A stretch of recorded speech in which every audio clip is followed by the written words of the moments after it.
सर के दुपट्टा संभारिला जनलू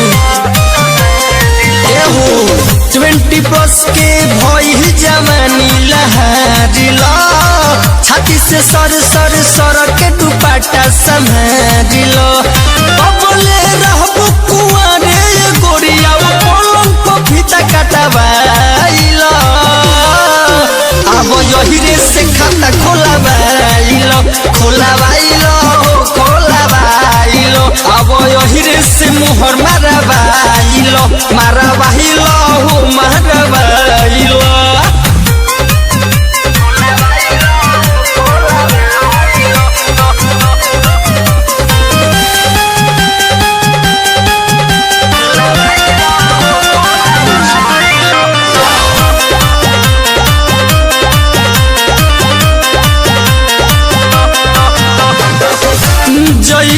छुआई जहिया लाठी से धनी खोदे लगबू ढोरी अपन काटी से जईबू छुआई जहिया लाठी से गोरी खोदे लगबू ढोरी अपन काटी से 36 के कोमर 32 के छतिया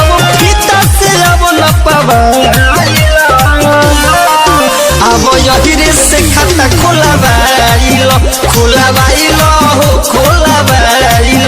अब यही से मुहर मारवाइलो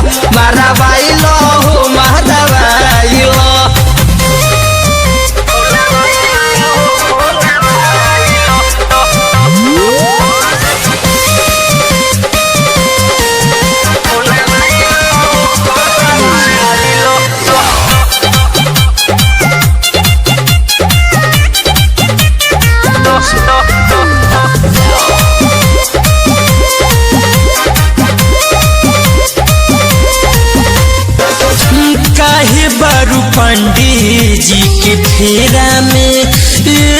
धनी यहाँ जोई हो जादू जी के डेरा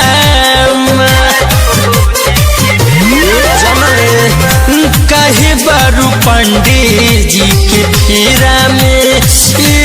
धनी यहाँ जोई हो जादू जी के डेरा में हीरा रतन से दहिने रंजित से बाया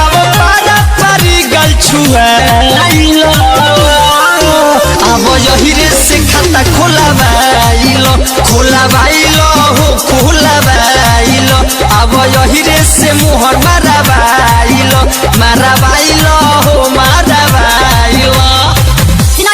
स्टूडियो धनबाद बाजार गरखा सारन।